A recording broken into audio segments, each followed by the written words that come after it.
Good evening, my name is Cian Hogan. I'm the Archaeological Heritage Project Officer with Coastal Uplands Heritage and Tourism, CUPHAT or CUFAT as it is also known.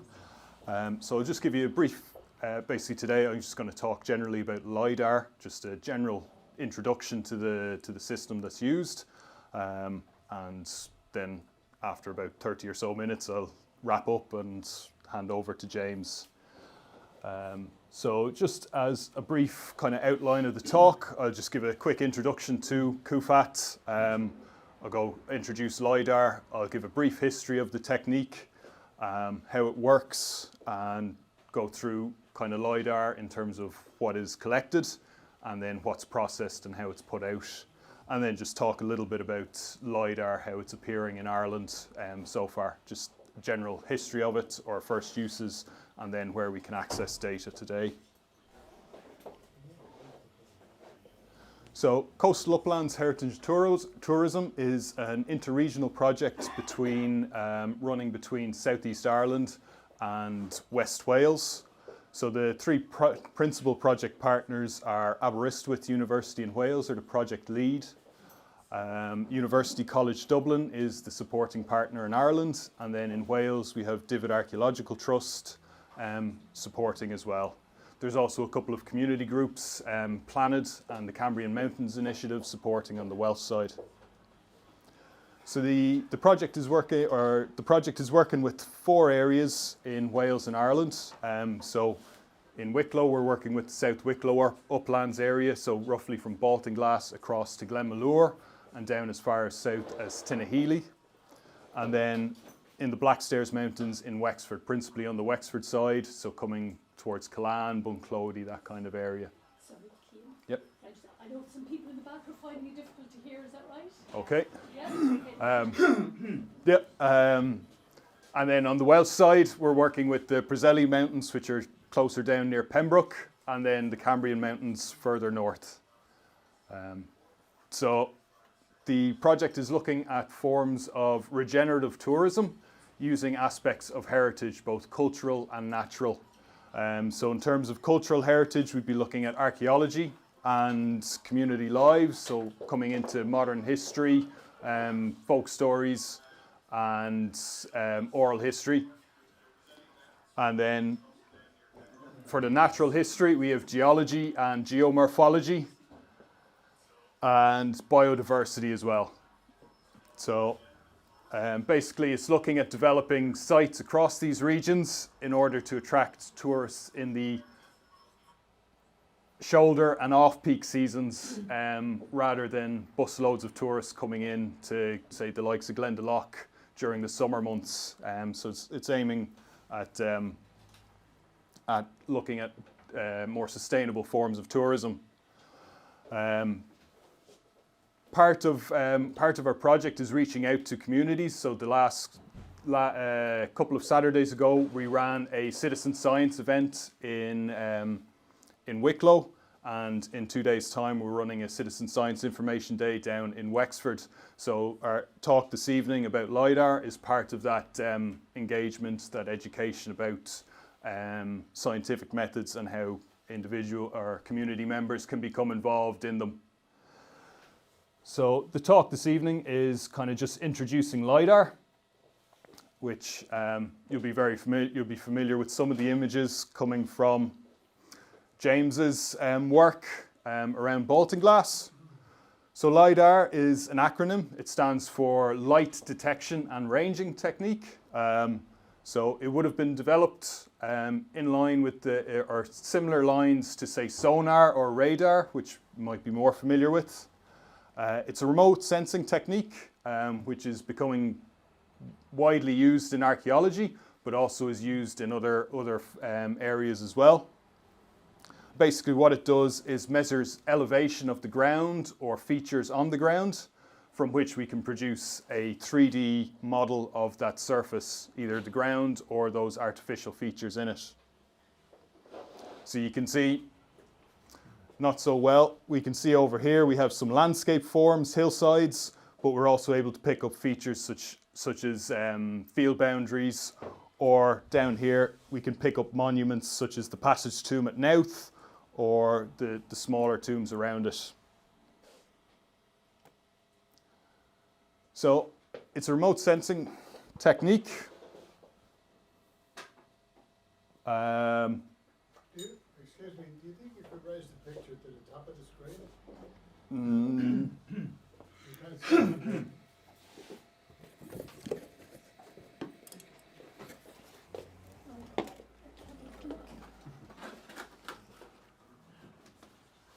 No, is that a bit better? Oh yeah. No? No. Might be a bit better. Probably a bit higher. Yeah. Hard to beat a box. We have no more boxes.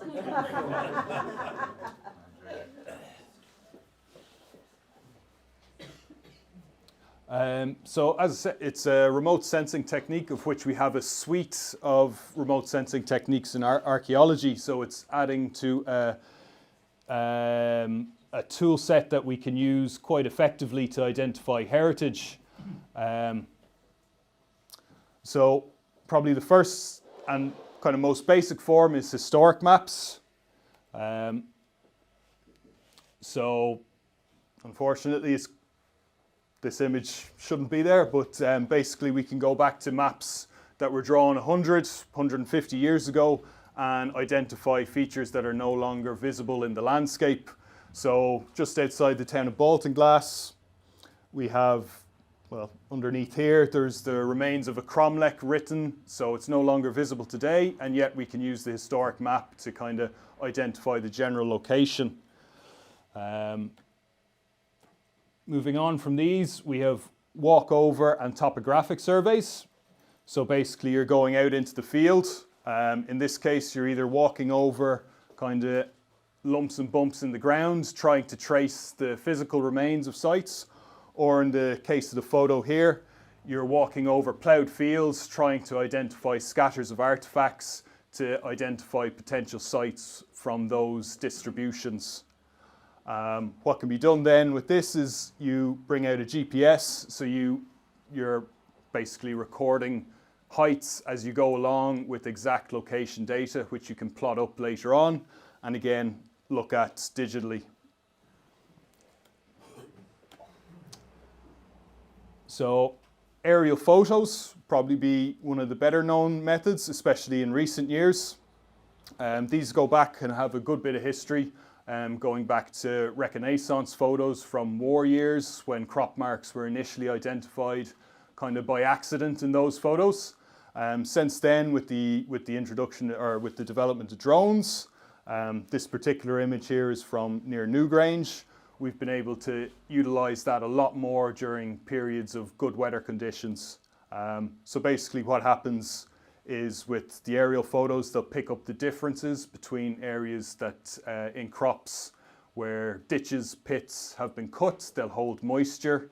So we'll be able to track the difference in growth of crops or grass cover in them and identify monuments through that. And then the last or another one would be geophysical surveys. So this is something that has been developed and utilised in archaeology since about the 1950s and is becoming very commonplace on archaeological research projects. So you typically have a cart or other instruments and you're able to produce a map of subsurface features, archaeology within those landscapes. So added to this suite is Lidar. So this is within archaeology, it's probably only the last 20 years or so that we've seen it being used and implemented within surveys, but it's very effective technique for recording large landscapes in very high detail. Very similar to the topographic and walkover surveys, but it allows us to cover a lot more ground a lot quickly and identify or record in detail features that we hadn't seen previously. So just a brief history of the technique and how we arrived at it today and in terms of its use in archaeology. So it's not a new technique. Its origins go back to the 1930s, and it was the idea of using light to survey areas first came from the use of searchlights to scan or basically bounce off the Earth's atmosphere and identify changes within that. So this would be the first known instance of using light in that kind of scanning way. In 1938 then, so around the same period of development, we see the first use of light to record features. And basically, again, this is looking upwards. So what was developed was a mechanism to record the height of clouds. So basically, this was the first time where we see pulses of light being used. Instead of that constant beam from the searchlights, they switched to using pulses, and they're basically, you're able to identify or record the height of clouds above the Earth's surface. This technique is still used today in meteorology. While the equipment has kind of upgraded, the principles, the underlying principles are still the same 80 years later. So the technique, or that kind of use of light to survey, stayed the same for a couple of decades. There wasn't much progression until we come into the 1960s, and two developments occur here. First, we see the invention of the laser, which was going to become integral to the application of Lidar as a surveying technique. And we also see seeing those them being mounted into aircraft as well. So we're coming very much into that modern day of laser-mounted aircraft with laser. It's basically scanning the ground. At this early stage, we don't have the same kind of accuracy in terms of the data. So it's kind of just a general investigation. We're not producing anything very usable. Moving into the 1970s, we still have LiDAR kind of being applied at the cutting edge of technology, or kind of scientific investigation, with its role in NASA takes an interest in it and actually uses it, brings it up as part of the Apollo 15. They install a kind of very similar system to LiDAR, basically for getting exact measurements of the moon's location and of locations on the moon. So that was part of the Apollo 15 landings in 1971, that a system was installed there. And again, NASA are continuing to use LiDAR in terms of their development, in terms of landing mechanisms or landing programs for aircraft, and for scanning the surfaces of various bodies within space. Then into the 1980s, and this is where we see a couple more jumps forward in terms of technological developments that bring us about towards the LiDAR we are familiar with today. So first of those is the Global Navigation Satellite System. So this allows us to record our location to a very high level of accuracy. And then the second is the Inertial Measurement Unit, which is installed in planes. And basically this allows for the various movements of the aeroplane to be recorded in detail. If you have an airplane that's kind of moving around, you don't want all those random laser points being recorded. So this allows us to separate out kind of points from directly below it to points that are shooting far off. So these two locational and orientation mechanisms become key to the progression of LiDAR technology. And then coming into the 1990s and up till now, basically we see the commercial development of the technique. So this is rolled out in terms of governments or using it on infrastructure projects, private companies, or resource management for forestry applications or large landscape developments, and basically adopt it and take it into their kind of suite of tools, and basically the technology becomes more basically commercially viable and is developed further to what we see today. So we talked a little bit about it, but we'll go a little bit more into how LiDAR works. So roughly we have two forms of LiDAR. We have airborne LiDAR and terrestrial LiDAR. So the first three there, the light aircraft, the drone or satellite, would all be forms of airborne LiDAR. And then terrestrial LiDAR would either be mounted on a vehicle or could be mounted on a tripod, like with the camera over there. And basically you have a few differences in terms of the first three. The airborne would typically be used for landscape surveys. The terrestrial Lidar would typically be used to scan buildings or extant structures for purposes of recording them in exact detail. So basically it works by transmitting, basically it fires a laser beam in pulses, so it's not a continuous beam of light, it's fired off in pulses.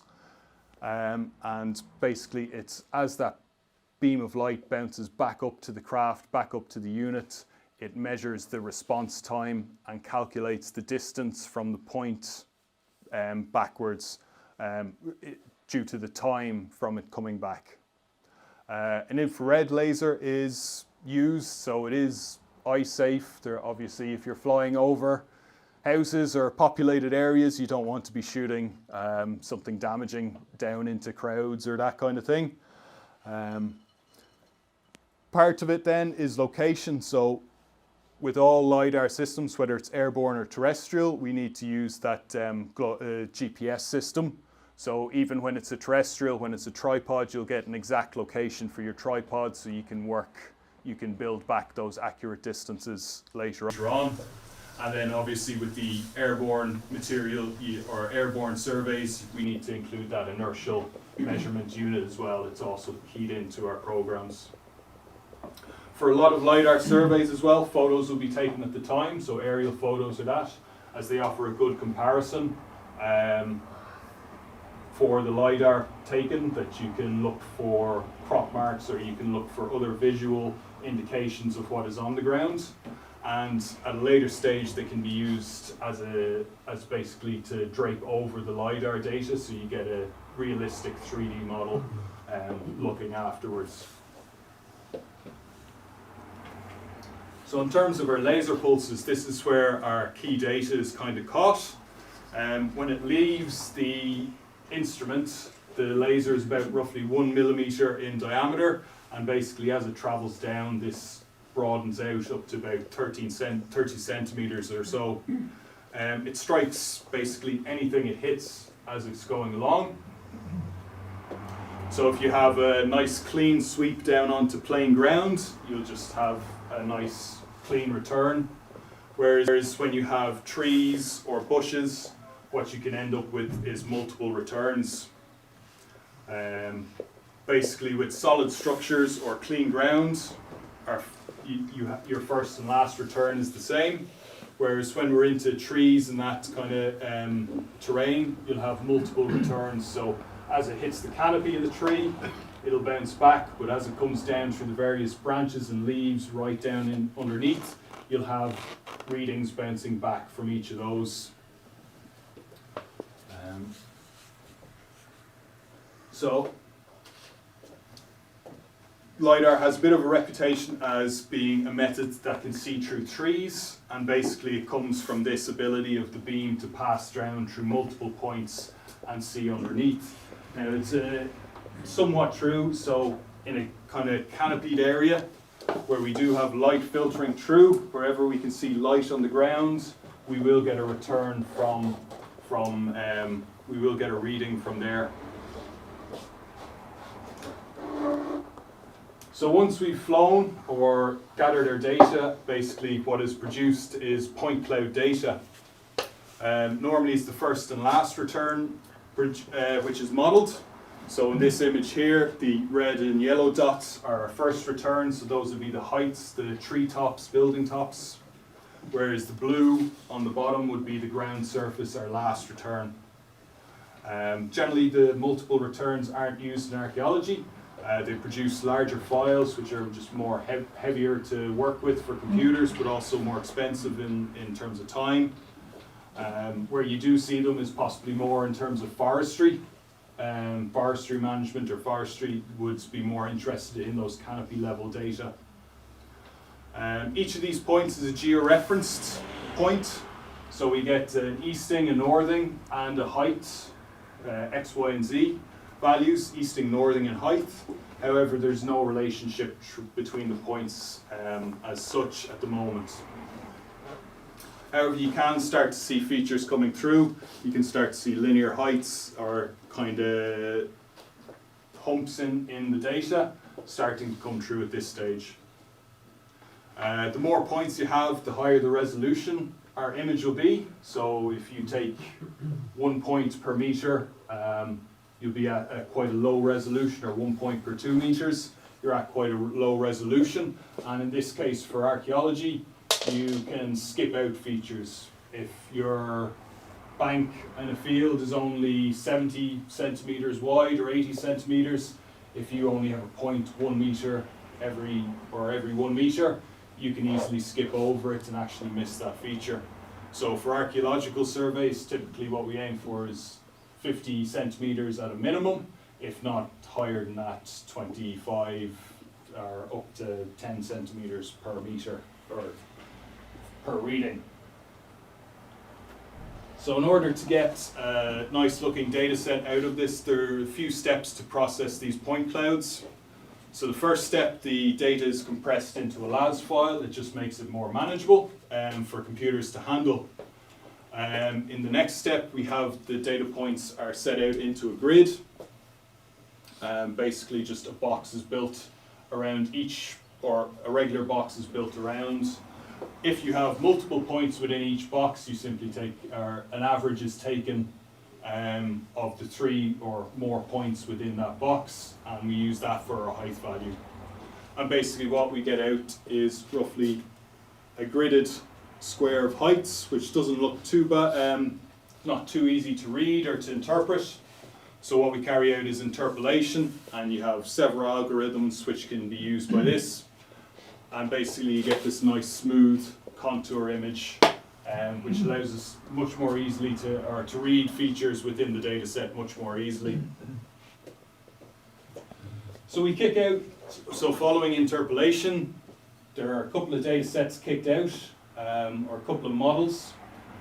So one of those would be a digital surface model. This is derived from the data, so because we're not using the true data itself, or the raw data, we call it a derived model.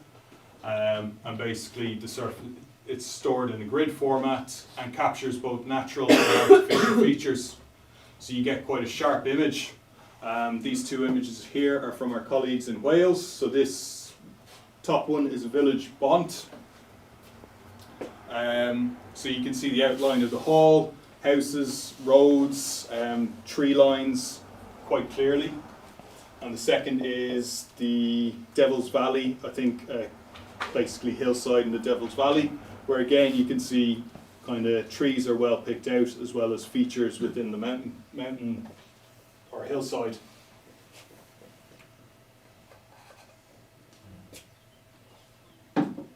So it's quite a sharp image, though you can have some features that are smoothed out, just in terms of your data quality, your resolution.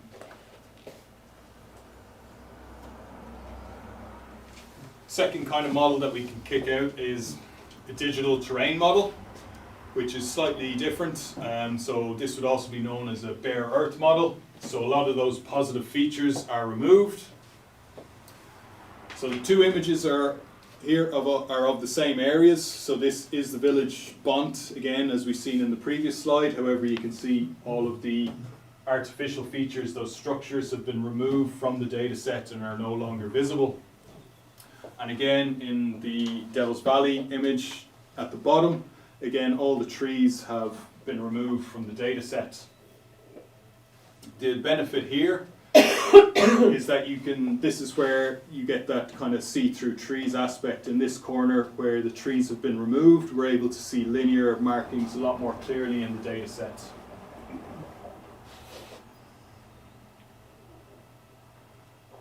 There's a couple of tools to visualize these. So one would be the relief visualization toolbox, or you would also have the QGIS platform, which are free to download, and for anybody to kind of access and use to play around with data sets if they would like. And once they're in these, then there's a couple of other ways we can manipulate the data to basically pull out those features. So hill shades would be a way of kind of presenting the data. Basically, you're able to artificially light data sets from multiple angles, and it basically replicates the sun's effect on the landscape. so highlighting both ridges and kind of low-lying areas. Multiple light directions are better. If you just run it in one way, basically you get the light running along a ditch and you see no contrast. So with archaeological kind of work, you tend to see a standard of 16 different directions are run over a data set, allowing us to identify features from multiple angles. And then typically it's produced as a grayscale image. Another form of this would be the local relief model. So again, this is the same data set here. So while we can see kind of hillocks and that kind of thing in the right-hand side of the image, they're less obvious within the local relief model. Instead, what we see is the kind of banks and ditches of the Hillfort there are a little bit more pulled out, so it's just highlighting different features within that data set. And again, the same for the sky view factor. It's just a different way of it uses light similar to the hill shade basically to identify different features within those data sets. So those would be a few different ways that we would use or present Lidar data sets in terms of interpreting them for archaeological features. In terms of Lidar in Ireland then, probably some of the earliest applications were in the early 2000s. So over the Loch Crew Passage Tomb Cemetery in County Meath, the Loch Crew project flew a small area. It was funded by the Heritage Council at the time, and what they did was collected data focusing on the Passage Tomb complex on top of the hills there. They produced nice data sets and identified some unrecorded features within the areas around. And they also produced some nice 3D visualizations when they overlaid those aerial photographs onto the data sets. Another early survey was carried out by the Discovery Programme around 2008, and they did the Hill of Tara. So again, one of those principal archaeological sites. They identified some new elements to the well-known or well surveyed landscape there. So it's currently in Ireland, probably some of the biggest producers of LiDAR data would be Transport Infrastructure Ireland, Geological Survey of Ireland, Discovery Programme, the Office of Public Works, and then private researchers would also carry out a lot of, or commission a lot of LiDAR surveys, which are typically, most LiDAR surveys would be carried out by commercial operators, though some organisations like the Discovery Programme would have in-house capabilities. A lot of Irish LiDAR is becoming open access, so it's freely available for people to download and play around with themselves. So if you look for the Open Topographic Data Viewer on Google, this is a website hosted by the Geological Survey of Ireland, and basically it contains data sets collected by TII, by the OPW, up freely available for anybody to download and play around with if they so wish. There's also, just up here, if you do identify a feature within those data sets, you can report it into the GSI, either a natural geological thing or an archaeological feature. They would be interested in hearing if you identify anything.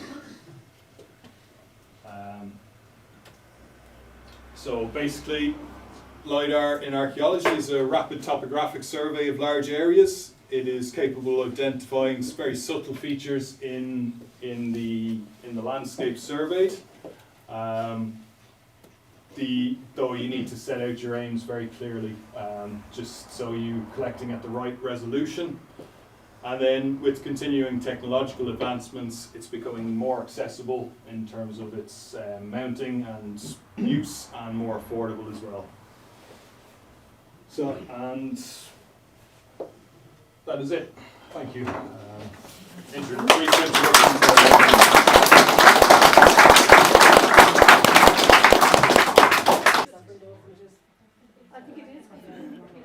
Okay, well, is that it?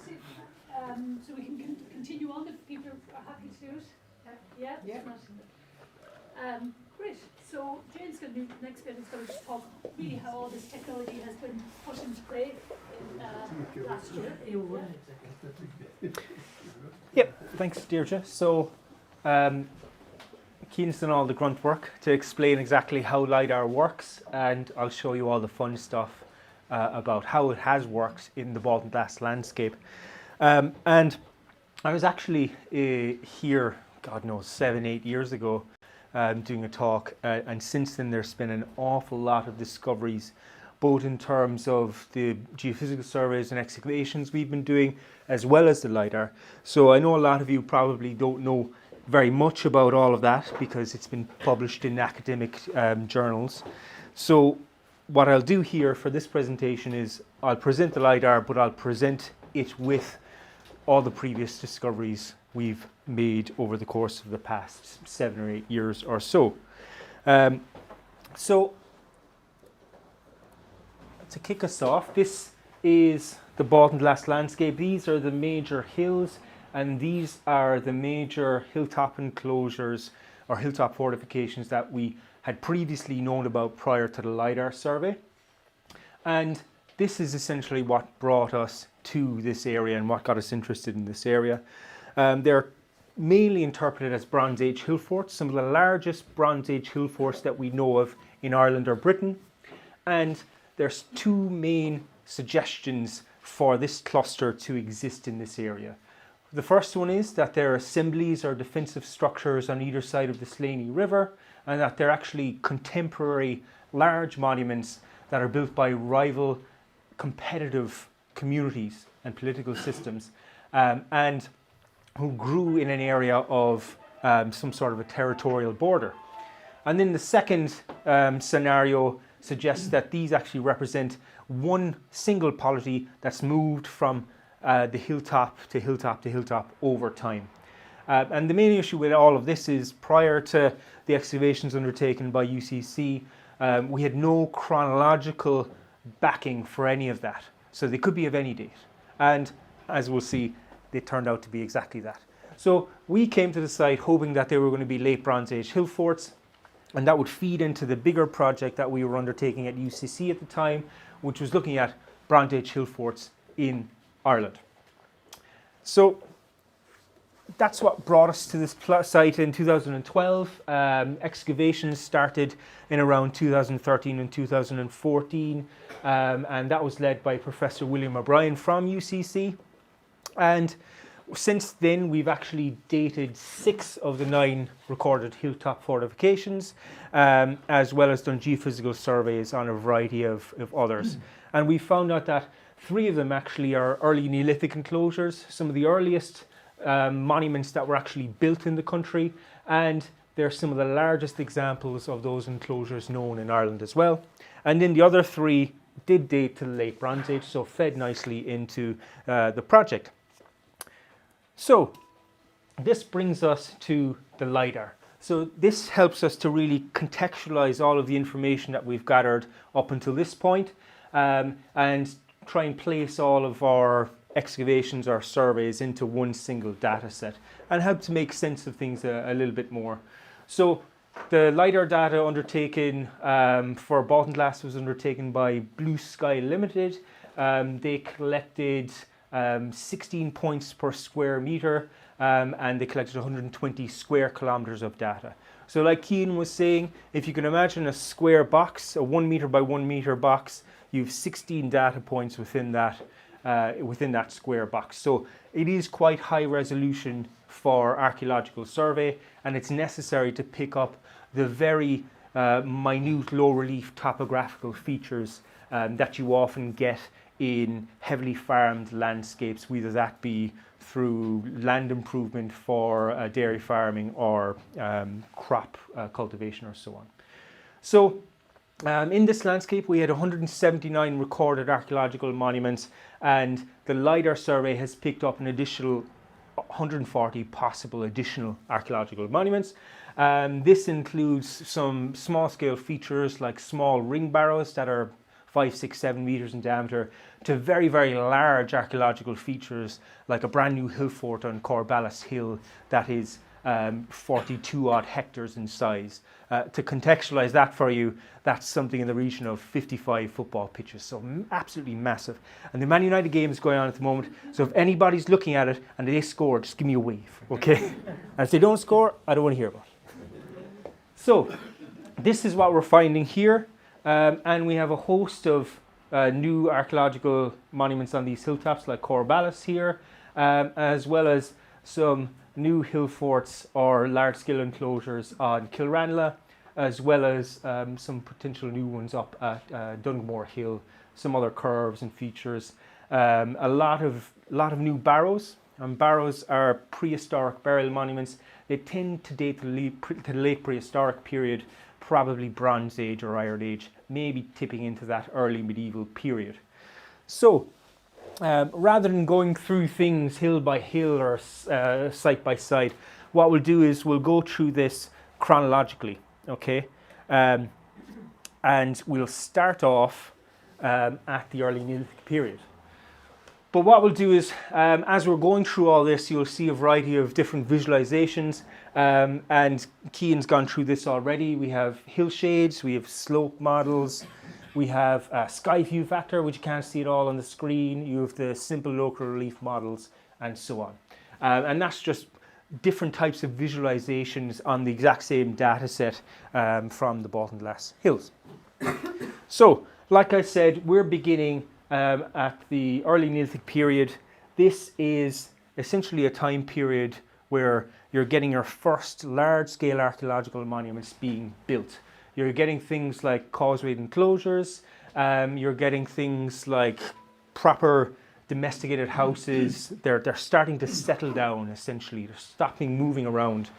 But what we know now from the DNA evidence that's starting to pop out over the course of the past 5 years is that what's probably happening here throughout Western Europe is, rather than the ideas moving, it's the people who are moving. So it's a large-scale migration that's happening. So in that respect, it's really interesting to find any type of burials, which we do have in Baltinglass, that dates to that time period. And doing things like isotope analysis or DNA analysis might help us to figure out where these people migrated from. So we go straight to the first archaeological monument that has been excavated in this landscape. We go to Baltinglass Hill, that's just overlooking the pub here. And that's around here in terms of our map. It's within Rathcorn Fort. A lot of people who walk up to Rathcorn think this is the fort, and that's obviously just the cairn material that's been pushed to one side and not filled back in when Walsh excavated the site back in the late 1930s. And what Walsh found was a very complex series of up to 5 structures, and within those structures and underneath the cairn we have a series of burials. And along with all that, we have a variety of different stone carvings, we have spiral figures, but we also have an incredible basin stone, and that's only occurs in the Boyne Valley, the famous passage tombs at the Boyne Valley. So clearly this is a site of particular archaeological significance already, just by the fact that this large basin stone is found there. And then underneath the cairn we have a number of flint scrapers, bone pins, carrowkeel pottery, as well as pre-cairn activity in the form of flint javelin heads, stone axe, and so on. We have at least 3 adults and 1 child burial, and I think 1 infant. And recent re-examination of these burials suggests that they're some of, if not the earliest burials that we know about in Ireland to date. So this excavation was the first hint at the importance of the Baltinglass landscape at this early stage of prehistory. And I know in a couple of weeks' time, Alan Hawkes is going to come up and speak specifically about Rathcorn Hillfort. And I won't go into too much detail or spill too many secrets in that regard, but what we do know is that Rathcorn is actually an early Neolithic causeway enclosure, and probably one of the best preserved examples of that type of archaeological monument in the whole of Western Europe. To contextualize the importance of this and some of the other findings that you'll see now in a second, prior to the identification of these monuments as large early Neolithic enclosures, we only had in the region of 5, possibly 6 causewayed enclosures known in Ireland before that, and the largest of those was less than 3 hectares in size. The 3 we have in Baltinglass are all in and around 8 to 10 hectares, so nearly 3 times larger than the next largest example in Ireland. So clearly a very important landscape in this early Neolithic period.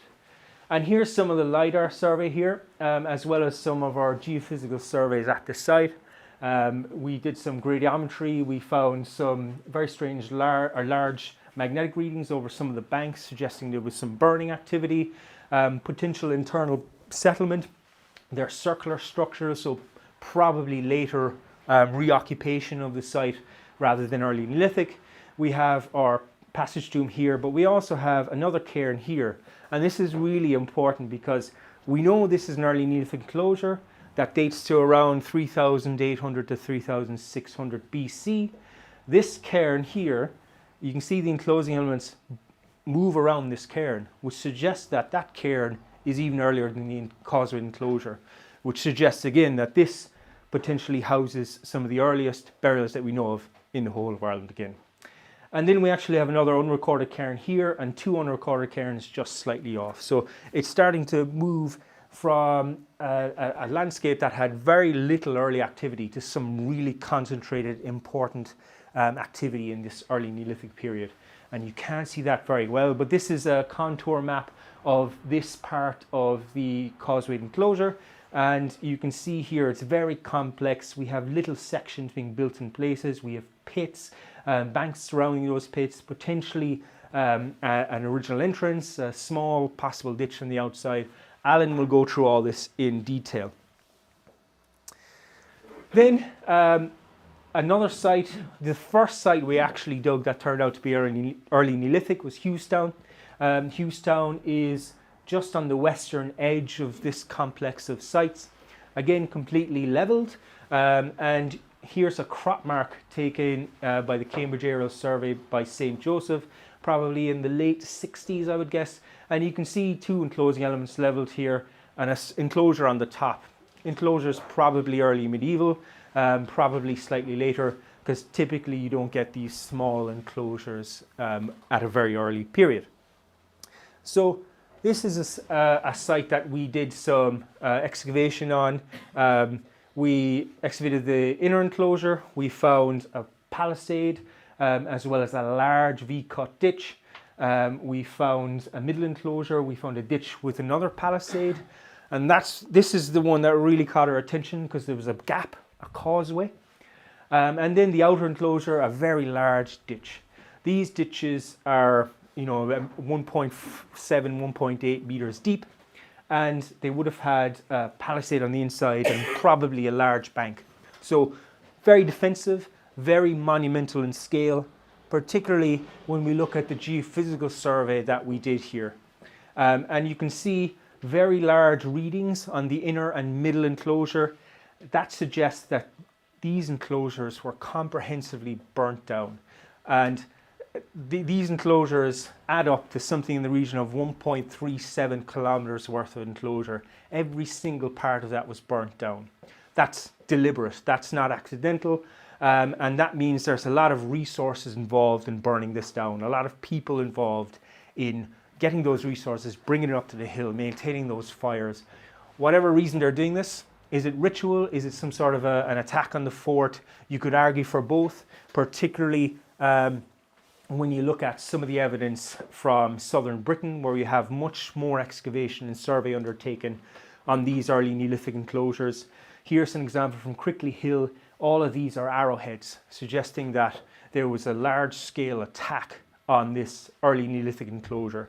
So potentially we could say that this is representative of an attack, but also we have evidence from places like Scotland, where you have timber-built hinges or cursus monuments that are comprehensively being burnt down, probably in a ritual fashion. So you could argue either way Just a lot more work needs to be done to try and tease that out, a lot more excavation. So here is the Lidar survey of the site, and if you went up to the site today, you wouldn't see any of this. It's completely flat, completely leveled, but the Lidar has picked out quite well the complex system of enclosures, particularly in this area here where there's some newly planted forestry. You can see the upstanding enclosure pops out very nicely, but this outer enclosure is particularly important because you can see the gaps in those enclosing elements, confirming that this is indeed a causeway enclosure, a very rare causeway enclosure. This one, 8.25 hectares in size, and very different construction to something like Rathcorn, which seems to be a large earthen bank monument. Here we have very large ditches, we have comprehensive burning, and so on. And you can see the geophysical survey maps on quite well with our Lidar survey. So that just shows you again the importance of visualizing Lidar survey with different visualization models. That's a hillshade. You can just make out the enclosing elements here. This is the simple local relief model that makes those enclosing elements pop out very well.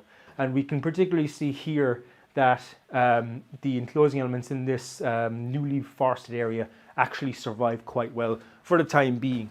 Give it 10 years and the forestry will probably rip it to shreds.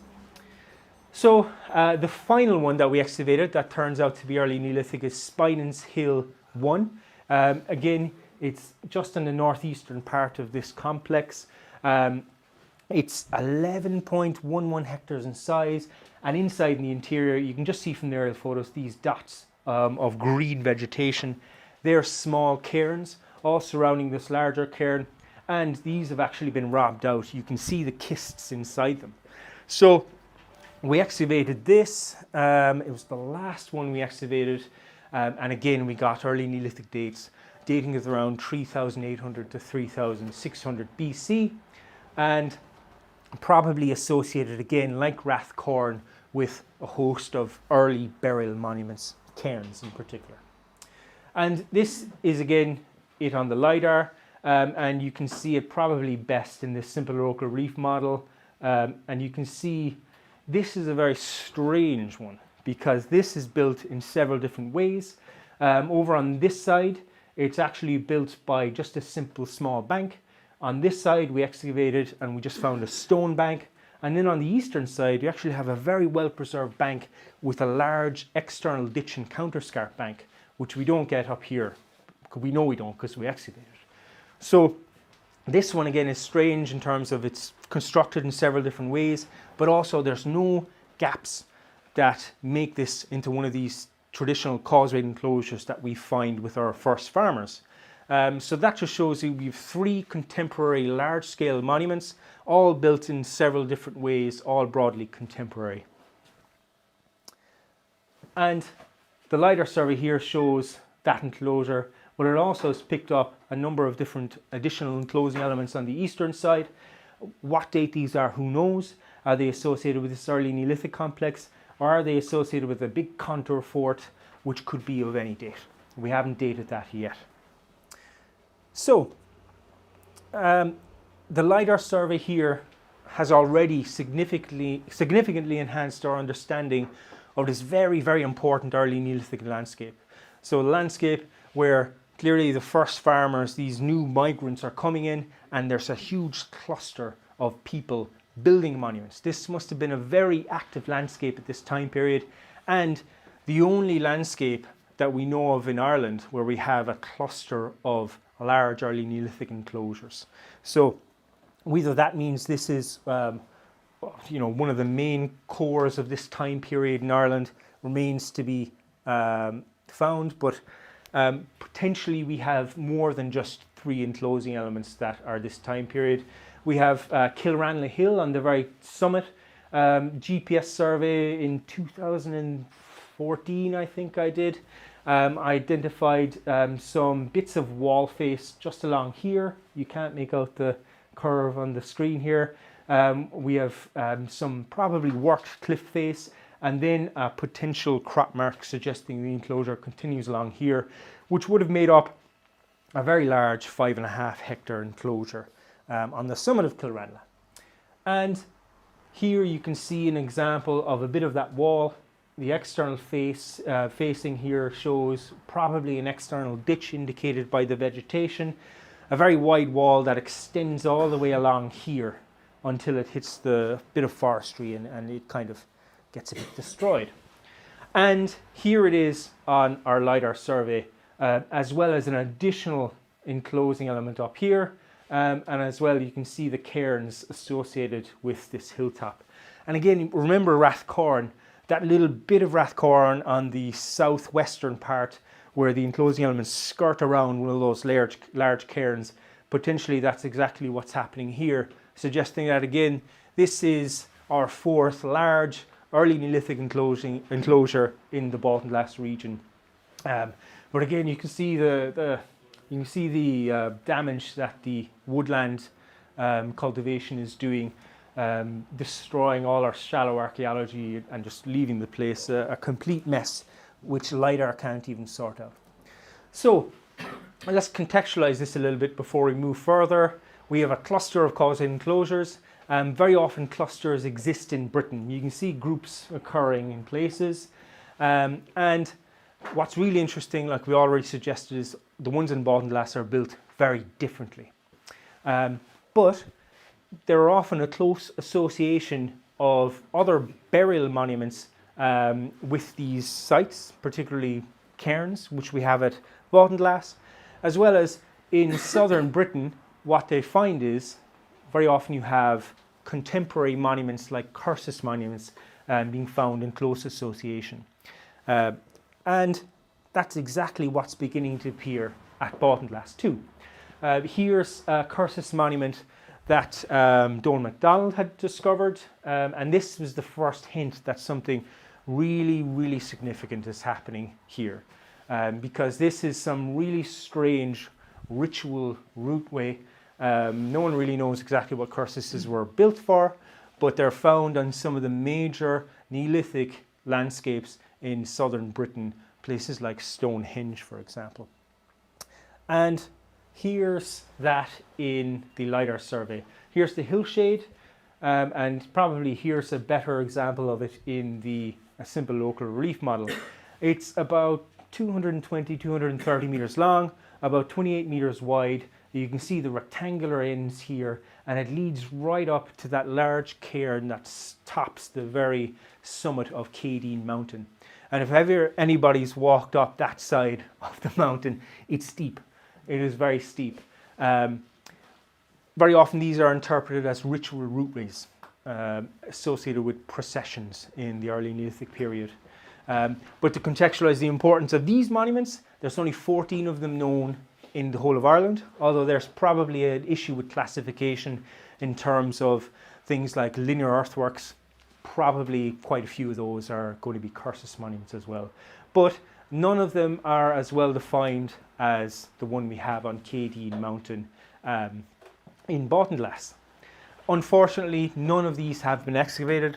There was a strange cursus type monument excavated by Geraldine and Matthew Stout near Newgrange a few years back, but whether that's a proper cursus monument is up for debate, because that was a kind of a mix of southern British and Scottish type cursus, and it dates quite late in the phasing for these types of monuments. So there's no real cursus monuments that have been excavated in Ireland. Indeed, very few of these have been surveyed at all.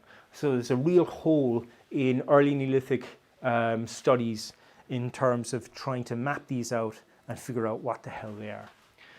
But even though there's only 14 of these in the whole of Ireland, one of them up here, there is an additional 1, 2, 3, 4, 5 possible cursuses in the whole of Baltinglass, so 6 in total. So again, 14 in the whole of Ireland, probably 6 in Baltinglass now.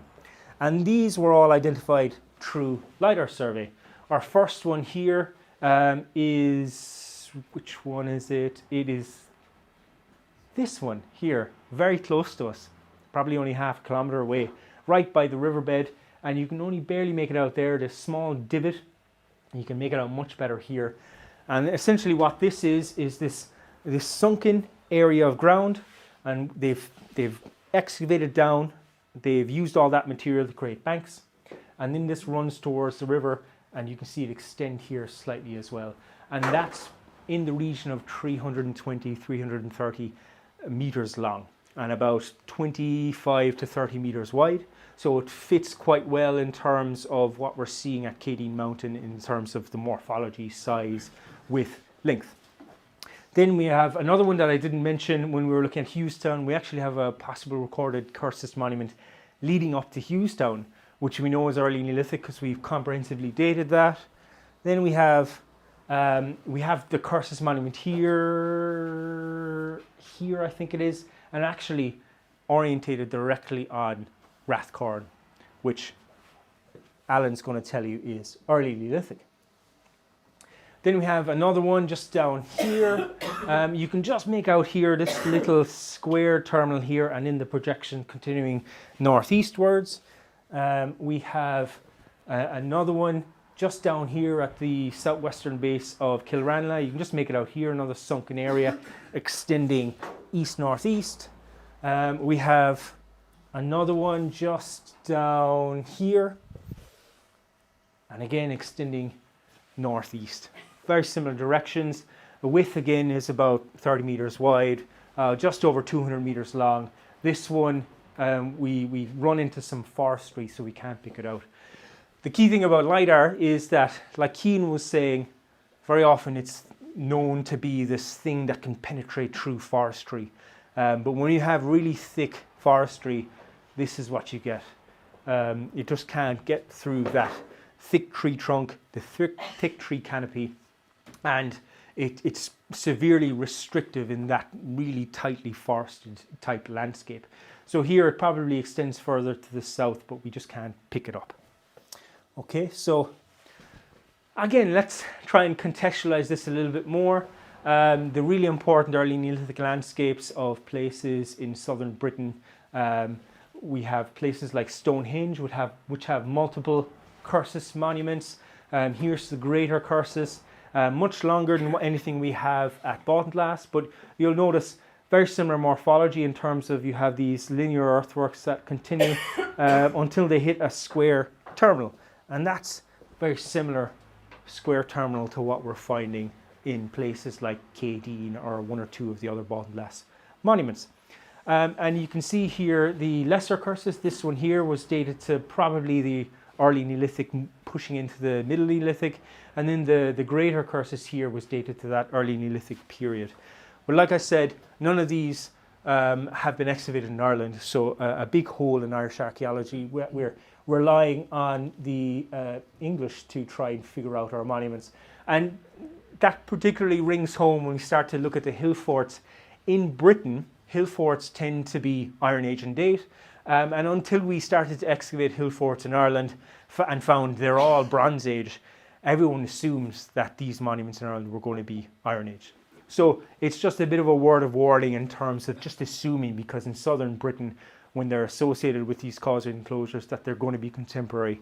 Not necessarily so, not until we actually excavate the things and know a bit better. Here is something a bit more akin to what we're finding in Baltinglass, the Cursus complex at Rudstown in North Yorkshire. A series of up to 4, maybe even 5 Cursus monuments crisscrossing. And there's another example of some causeway enclosures in southern Britain, a variety of different ones. So it just shows you that Cursus monuments very often don't occur in isolation, they occur in groups, and very often they are associated with these causeway enclosures in southern Britain. So that's where we are with the Neolithic period, and it just shows you how important the Baltinglass area is at this period. There's probably nowhere else in Ireland where we have that kind of a concentrated activity at this time period.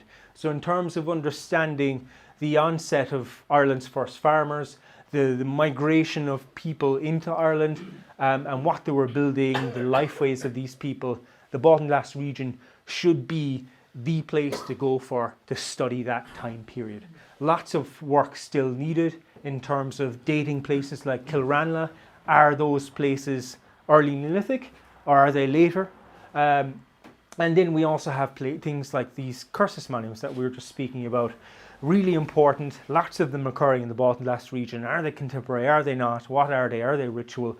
And the only thing we can do is more work, more survey work, particularly more excavation, get some proper dating for these things. So that's not the end of our story for the Neolithic period in Baltinglass. We obviously have a series of really important archaeological monuments from the middle and later Neolithic period, particularly the Linkardstown burial that was found and excavated at Ballintroor Moor on the northwestern part of Timmins Hill, just at the base. And this essentially is a mound. Underneath the mound there's a stone-lined kist, and that has a number of one or more inhumations associated with grave goods like pottery or flint arrowheads. So the one at Ballintroor Moor was exactly that, and that was dated to around 3,300 to 3,000 Cal BC. So placing it in the middle part of the Neolithic period.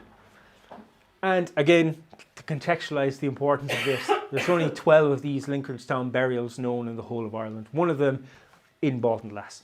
But probably two of them, because at the southern part of the southern base of Hughestown, on the western part of the complex, there was actually a mound, a stepped mound excavated in the 1960s. And in that stepped mound, underneath it you had a kist. We had up to 3 adults and 2 infants, not inhumations, they were cremations, but they were associated with a leaf-shaped arrowhead that typologically dates to the early Neolithic or middle Neolithic time period. So in and around probably the time Ballintroor Moor is being built and used as a grave. And while it might not be a traditional Linkardstown burial because it's cremation rather than inhumation, the important thing is everything else is incredibly similar to Linkardstown burial. So I class this as something very much similar to that. But the Lidar survey, again, around Ballintroor Moor has picked up potentially an additional 3 mounds. So again, remember these Linkardstown burials have a mound covering this burial. So these additional 3 mounds, I would think, probably are levelled Linkardstown burials. And you can see them a bit more in this simple local relief model. You can see probably a very well-preserved mound just down here. We have Ballintroor Moor here, I think, and then 2 additional ones over here. So again, what we possibly have here is an early/middle Neolithic burial landscape. And then just to the north of these, you have a number of kists that were ploughed up. And just because they're not associated with any mounds doesn't necessarily mean they're not one of these Hughestown-esque Linkardstown burials with the mounds ploughed away. It's just showing us here that we have really important ritual monuments in these causeway enclosures and cursus monuments in the early part of the early Neolithic, but just because we don't have any large-scale monuments being built throughout the Neolithic period into the later part doesn't mean there's not significant activity continuing in the area, and we can now suggest that there was because of these potential Linkardstown burials. And then obviously we have the incredible embanked stone circle at Castle Ruddery. Again, 9 of these in Ireland. 2 of them are in Baltinglass, Castle Ruddery, and the one on Bullycarrageen. And although none of these have been dated, Rose Cleary's excavations at Loch are a very similar embanked stone circle in Limerick, dated that to around 3000 BC. So again, that middle Neolithic time period. And I would think that certainly Castle Ruddery probably dates that time period as well. Just more excavation needed. So finally, a breather from the early Neolithic period. We'll move into the early Bronze Age, where there's nothing much happening, nothing much visible in terms of large-scale monuments being built. And this is the case throughout the country, really. You still very much have a lot of activity happening, but you're probably not going to uncover that unless you just open up a big area and find pits and post holes and other archaeological features that won't be visible on the surface either to the naked eye or to a technique like Lidar survey. But a couple of 100 years later, in the Middle Bronze Age, we have an incredible uptake in large-scale monument building once again. So we're moving from the early Neolithic period, which ends around 2400 BC. We're moving past the Chalcolithic period, which is a period where they're using copper, into the Bronze Age, going past the early Bronze Age, into this Middle Bronze Age period around 1400 BC, around 3,500 years ago. And this is where we're starting to get the first large-scale building of hill forts. So we have places like Rathnaree and Sharon just overlooking us here, which actually turned out to be the earliest dated hill forts known in Ireland and probably in Britain as well. So a very intensive period of activity once again. Now, to contextualize this, we'll see in a second there's about 110, 120 odd hill forts known in Ireland. And in terms of settlement, we have some large numbers of settlements found throughout the country. These are generally isolated farmsteads dotted throughout the landscape. You might find them in small clusters of 2s and 3s, places like Ballybrownie. In Cork, we have a cluster of 4 or 5. So when we move to contemporary monuments like hill forts, some of them have large-scale settlements that might be suggestive of towns or certainly proto-urban villages, and we'll go through that in a second. But in terms of how hill forts like those found in Baltinglass fit into this type of political system and an economy that's happening throughout Ireland, I like to think of people who live in hill forts as the Bronze Age mafia. So if no, give me a second. If you think of the hill forts are essentially these places where elites are residing or thought to be residing. So I think of the leader of the elite as Tony Soprano. And Tony has a series of heavies and people like Silvio or Christopher, and they go around to these isolated settlements and they get their taxes and they get their money. And that's what sustains these people, and that's what brings these isolated farmsteads together into this cohesive community. They go around collecting their taxes, but they also say, hey, if the 1st of June you come up to our hill fort and you help build a hill fort. And that brings these isolated people together into one big group, and then through large-scale work on hill forts, for example, they build this social cohesion and builds a community aspect, a group identity, so to speak. And then that only solidifies our elites' power further. And these elites then start to bring in these taxes and redistribute to people who need certain things. And what we're seeing is at some hill forts that have large-scale excavations undertaken, that we're seeing all of our really fancy goods being found at these sites. Long-distance trade objects. Places like Rathgal have glass beads coming from northern Italy, imported that far. Places like Haughey's Fort in Northern Ireland, we have bronze artifacts, buckets from central Germany. Places like Freestone Hill, you have those glass beads from Northern Italy as well. So it's really showcasing that these hill forts are incredibly important for the Bronze Age, the Middle and Late Bronze Age, as these central places where potentially elites are living, but also as places where this disparate community spread throughout the landscape are coming together at certain times of the year to give taxes, to trade, and so on. So in terms of how we understand the Irish Bronze Age, hill forts are incredibly important and central to this. So you can see here hill forts occur usually in isolation.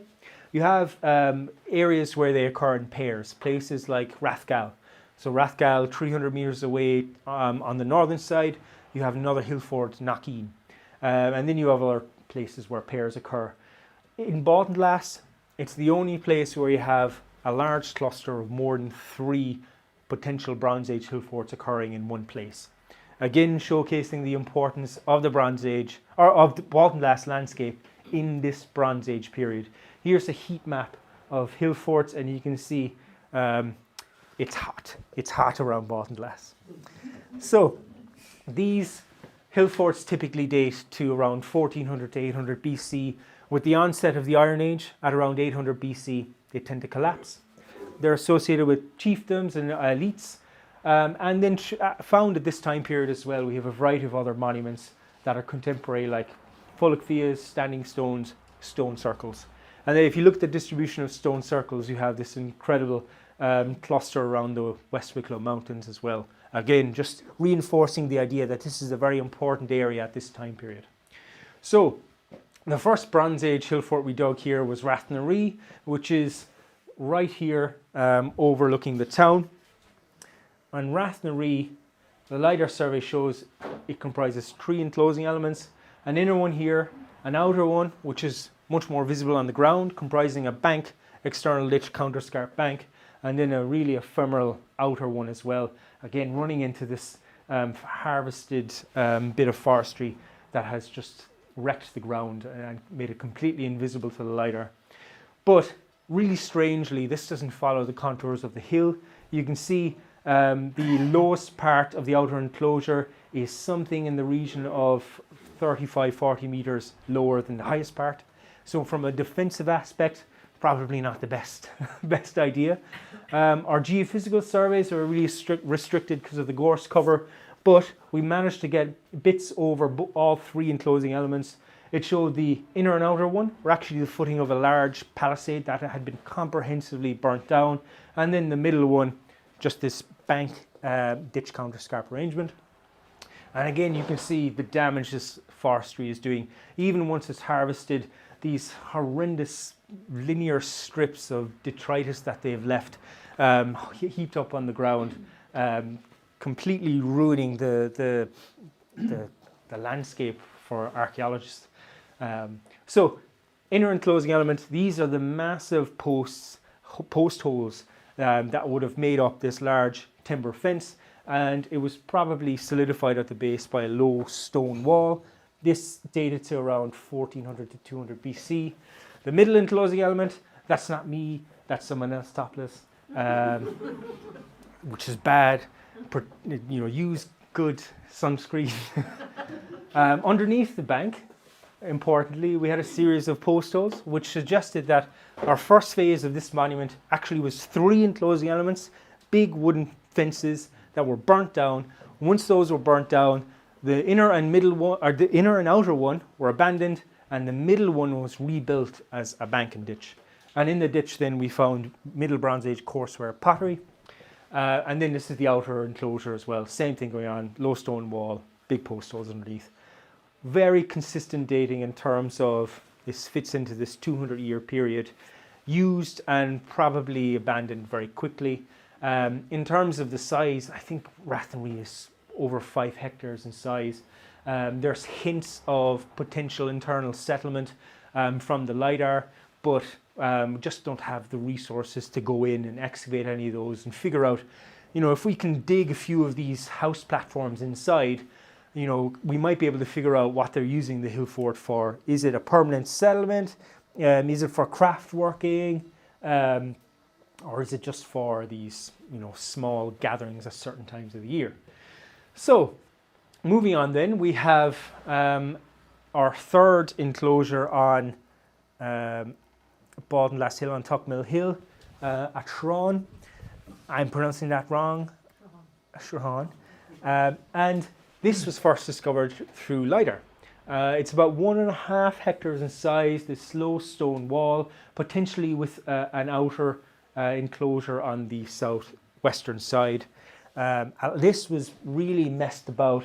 There's 2 relatively modern drainage ditches cutting through the bank on the inner side, but we did get some sort of dating information from a part of the intact bank, and that dated exactly the same time period as Rathnaree, to around this 1400 to 1200 BC time period, the Middle Bronze Age. And that's really interesting because you now have to wonder, what's going on this hilltop. You have two contemporary, large-scale hillforts that are using the same sort of construction methods in terms of large amounts of wood, because the geophysical survey, which is not up there for some reason, shows that the enclosure was again comprehensively burnt down, suggesting a lot of wood incorporated into the enclosing elements. So how Rathnaree and Trahan actually interacted in terms of, was it one community building on this hilltop?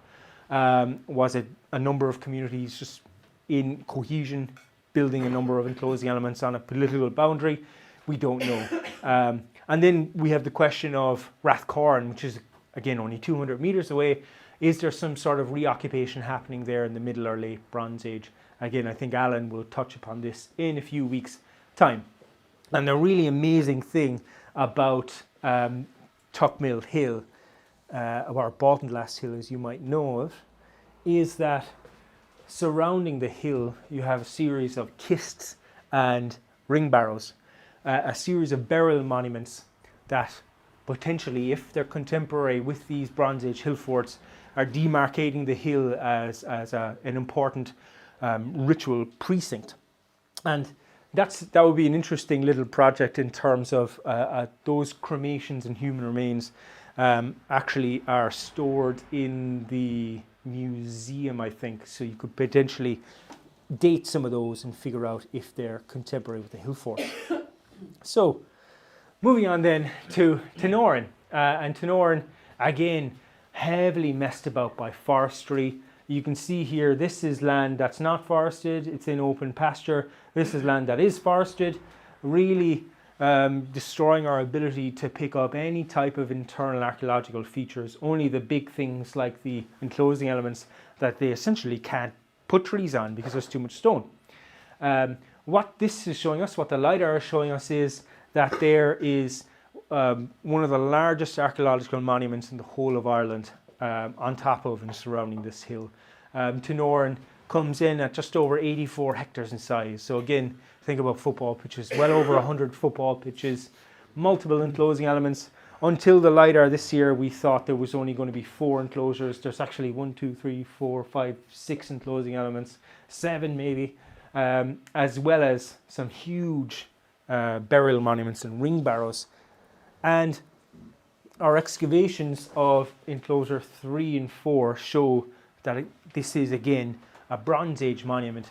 But really interesting is that the enclosing elements are probably being built at different times in the Late Bronze Age. So this is our first archaeological monument, our first hilltop fortification in Baltinglass, where we're seeing continued construction of the enclosing elements over time period.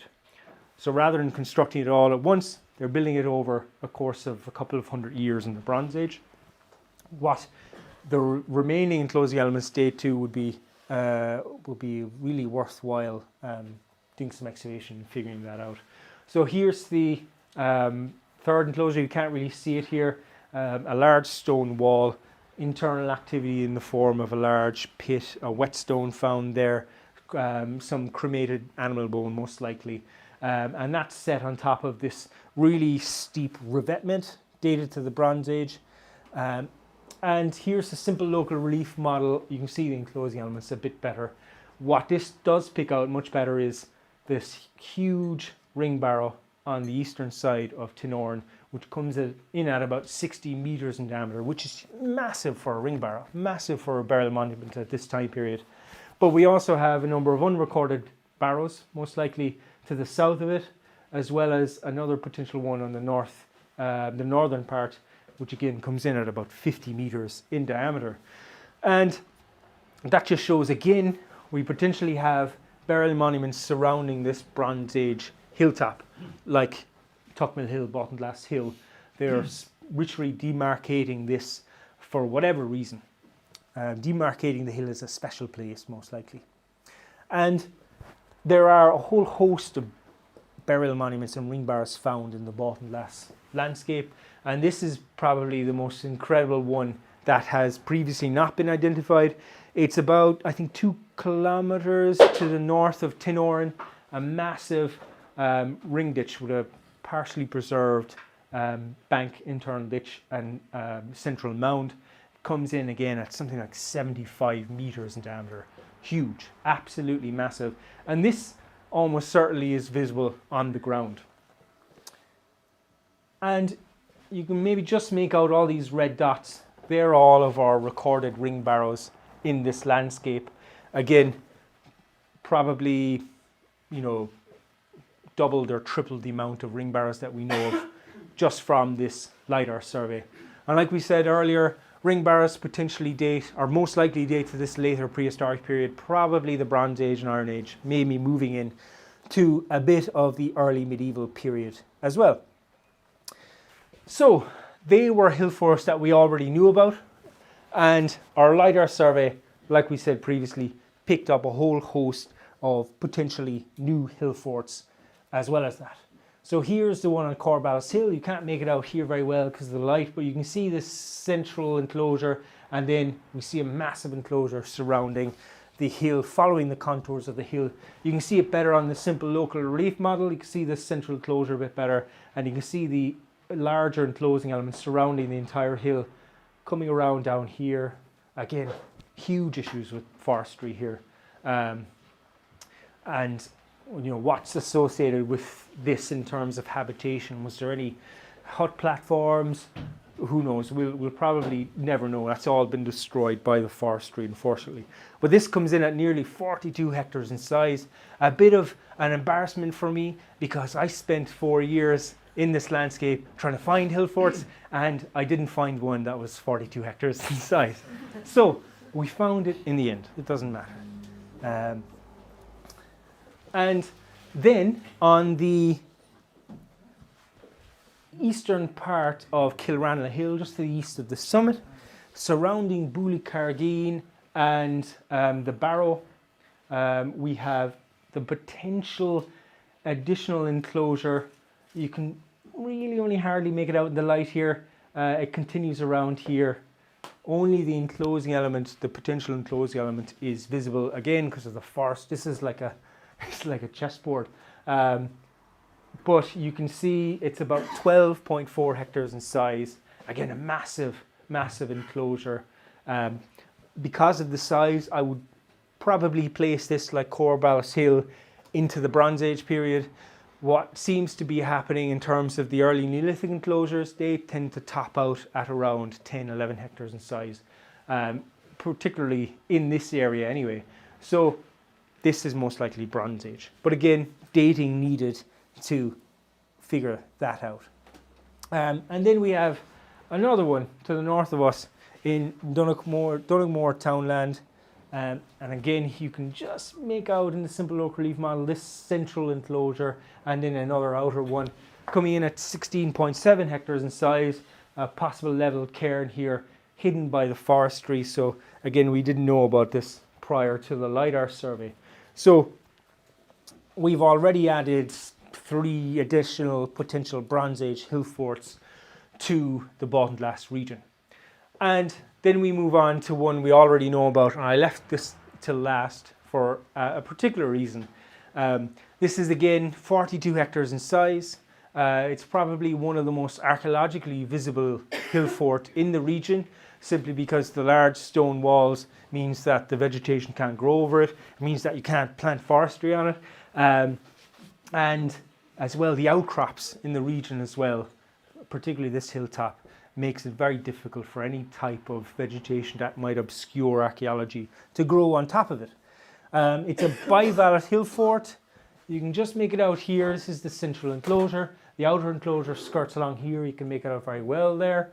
Continues around here. We lose it in this area, but then we pick it up again on the Lidar up here. And the important thing about Brucestown Ring is these little tiny divots here.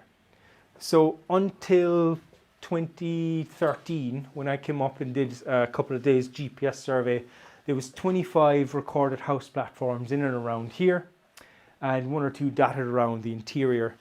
But the GPS survey, and then laterally some drone-based photogrammetry survey, and then laterally, the Lidar survey has picked up over 500 house platforms in in Brussels-town ring, and almost certainly a lot more than that we're not picking out because of heavy slope or dense vegetation in the area, particularly down here and here. Even in the interior, I would expect a lot more activity to be going on there. We're just not picking out because some gorse cover that the Lidar sensors can't penetrate through.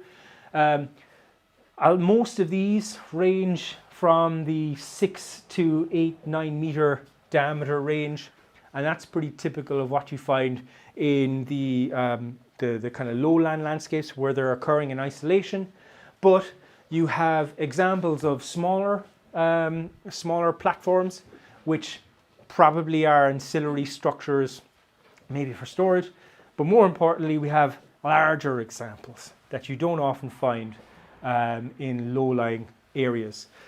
And this is particularly important because it's showing us that there's a variety of different sizes in terms of the house platforms. There's a big difference in terms of floor space from a 6 meter diameter house to a 12 meter diameter house. And that potentially is suggestive of some sort of hierarchy in this settlement. So in terms of how we understand the Hillfort, the settlement is key, because this is probably the only area in the Baltinglass region where we have this massive settlement occurring. And indeed, it's one of the few places in Ireland that we have some sort of a massive settlement that probably dates to the prehistoric period occurring. We do have a few more of these starting to poke out. We have the amazing Bronze Age village at Coorstown, where you have 74 broadly contemporary houses in a lowland setting. And that's in County Antrim, I think. And then we have Stefan Berg's fantastic work at places like the hilltops, very exposed hilltops of Turlock Hill in the Burn, or Mullaghfarna in Sligo, I want to say. And the important thing here is, again, we have a variety of different sizes in terms of the houses. Unfortunately, these ones in particular haven't been very well published to the extent that they need to be quite yet. But when they do, they'll really add in to how we understand what's happening at Brussels-town ring. So not only do we have this starting to occur in lowland settings, we have them on hilltop settings, and some of the work I'm doing in places like Hillfort up in Northern Ireland, as well as some of the work previously done on Knockdhu Hillfort, or some photogrammetry survey I recently did on Freestone Hill, are showing that these large hilltop settlements that almost certainly date to the Bronze Age, particularly Knockdhu, which has dated house platforms, that there are some type of proto-urban villages occurring at this late Bronze Age, Middle Bronze Age, late Bronze Age phase in Irish archaeology. And that's starting to slightly appear in the rest of Europe as well, which shows that there's this boom of urbanity occurring around 3,500 years ago. And why this collapses, why it occurs, is completely unknown. But the fact that it's happening is really interesting. The fact that it's happening potentially in Baltinglass as well is incredibly exciting. But we really have to question, without any dating evidence, does that date to the late Bronze Age? So now we'll move into the Iron Age, which is around 800 BC to around 400 AD, and we're straight back again to Brussels-town ring, because I would think that Brussels-town ring, or certainly the large contour fort, potentially could be the Dunbolg mentioned in the annals and the Irish sagas like the Brumalagan or Fingal Ronan. And this was an incredibly important hilltop fortification that we know was placed in and around Baltinglass. So we know it almost certainly has to be one of these large hilltop fortifications because of the topographical references to the area, particularly in the saga literature of the Brumalagan, where they specifically mentioned Dunbolg is in Baltinglass. So I would think it's either Brossestown Ring or the larger contour fort that surrounds Brossestown Ring. And this is important around the 7th or 8th centuries AD, potentially even earlier than that. And Dunbolg is often associated with the kings of the Kinsella, as well as some of the kings of Leinster at the time. And particularly one of the most famous kings, Bran, who was the king that really started to push back the Unail, who had started to impinge upon this type of territory around the 6th, 7th century AD. And Dunbolg is clearly located immediately in the Baltinglass area, has to be one of these hilltop fortifications. But regardless of where it is, we have an awful lot of archaeology now that's starting to appear that suggests the Baltinglass area was a very important place during this late Iron Age, beginning of the early medieval time period. And if we look at some of the excavations that I've been doing in Scotland, particularly places like Tappanoth in Aberdeenshire, where we have this huge hill fort, 16 hectares in size, over 800 house platforms. Again, a variety of different sizes, most of them 6 or 9 meters diameter, some much larger ones that are up to 15 meters in diameter. And again, that might suggest that there's some sort of hierarchy to the settlement here. When we excavated this site, we thought it was going to be late Bronze Age, but it turned out to date to around the 3rd to 6th century AD. And if we look at some of the other large, densely populated hill forts in places like Scotland or even Wales, we see that places like Eildon Hill North is producing material culture that dates to around 2nd, 3rd, 4th century AD. Evering Bell, again, an incredibly important site that overlooks the Anglo-Saxon hall complex of Ardevering. Again, that has a large-scale settlement.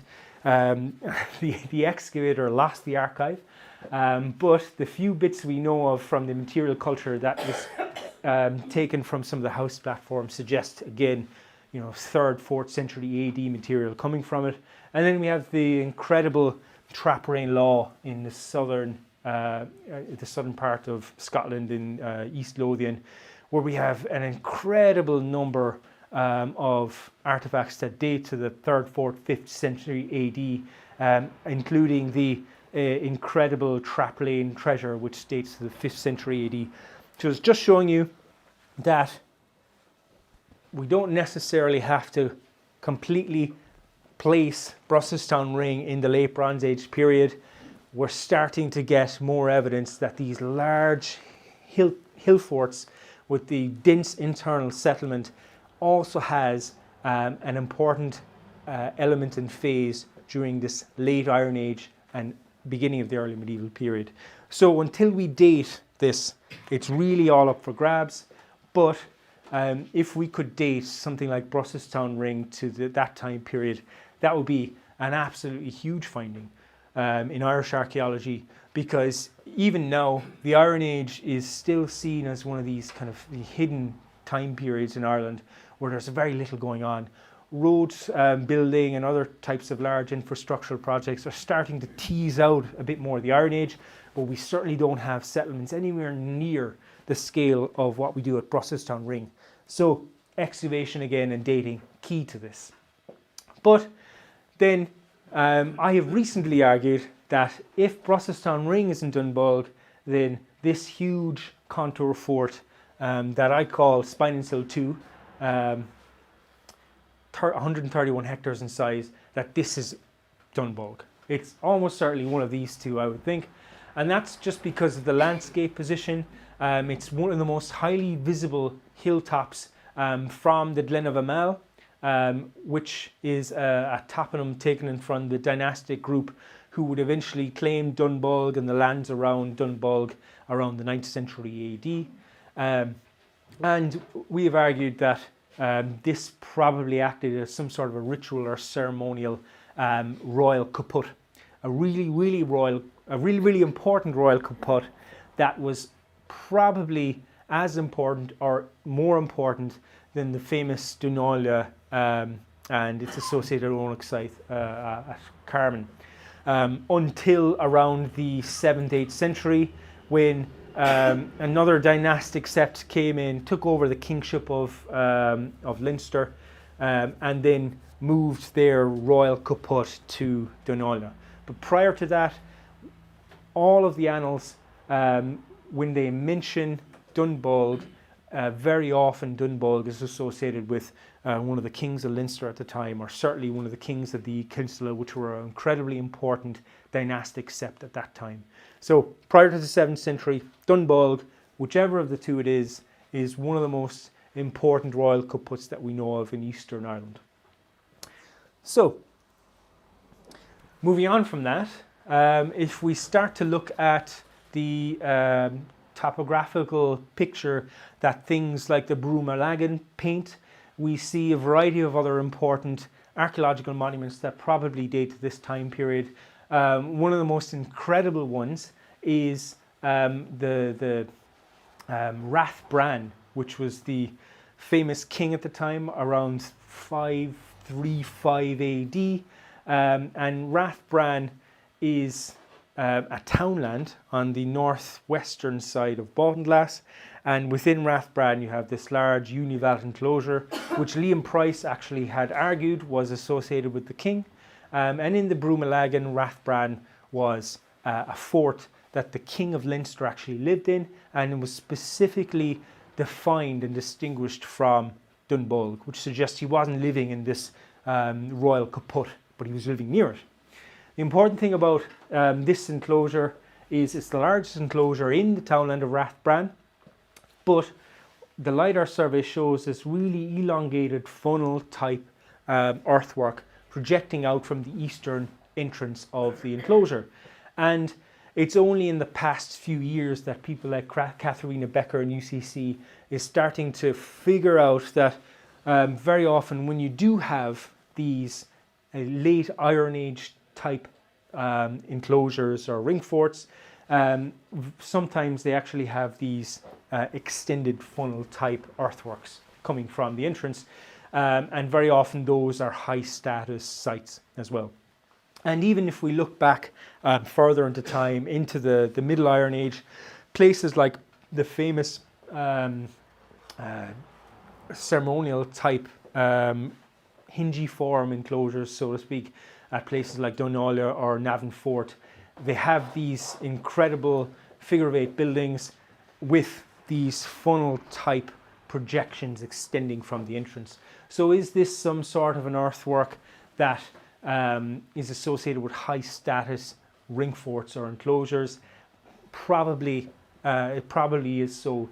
And the fact that we have it associated with potentially a Leinster king gives it even more importance.